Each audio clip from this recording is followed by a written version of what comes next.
Hello, this is Dinoxels, and today we will be reviewing the Safari Ltd 2020 Dilophosaurus.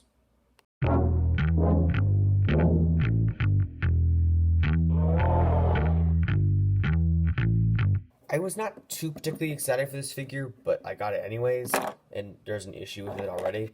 Despite it being a tripod, it is very easy to knock over. I can just poke it, and it just kind of falls over. So yeah, there's an issue, and that it's doing it again. If we start off with the head, we get with the issues. First of all, the head feels very less Dilophosaurian-like and more stereotypical theropod looking like. It also has the weird cheek thing going on that a lot of the new Safari Ltd figures have. I thought it would be a really, really bad issue on all the figures. However, the Dilophosaurus and the Cacavnier are the only two that seem to have it as a pretty big downside. But look at these cheeks. They look a bit cartoonish, and it's very, very odd. If you look at the figure from the front, you can see the eyes almost look kind of buggy, and it's very odd. Oh, and the paint application on the crests is very questionable. There's some gray smudgy going on the orange, and it looks very odd.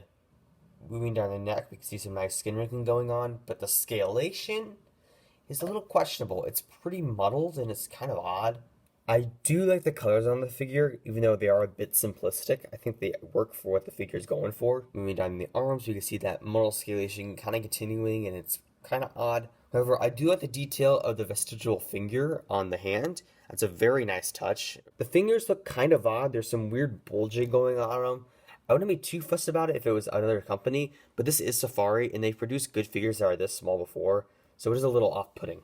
The way the colors blend on the body is quite nice, very typical of Safari. The legs feel kind of skinny and a little bony, but it's nothing too distracting. The underside of the figure is done in this nice light tan color with some of a gray wash going on.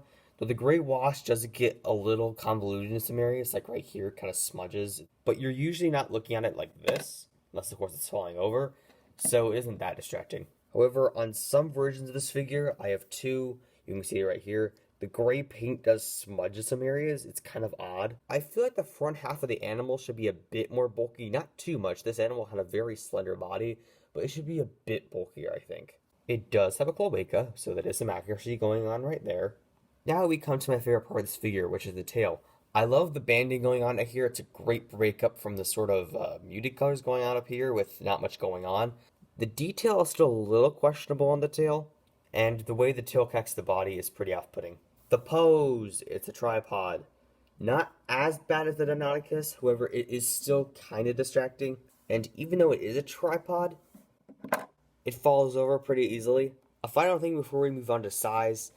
I wish it had feathers. It would have been nice to see a feathered Dilophosaurus, but unfortunately we didn't get that. Moving on to size, so I can get you to stand. This figure measures about 6 inches long and just under 3 inches high. While in centimeters, this figure measures about 13.5 centimeters long, while in the height, it's just under 7 centimeters high. For size comparisons, here's the Safari Ltd Dinoxels, which is also a tripod. It also doesn't stand well, so let's try that again. And yeah, it's gonna have the same issues that Dinoxels. Oh god. There we go. Okay, here is the Safari Ltd Allosaurus and the Safari Ltd Psittacosaurus, which has the rough.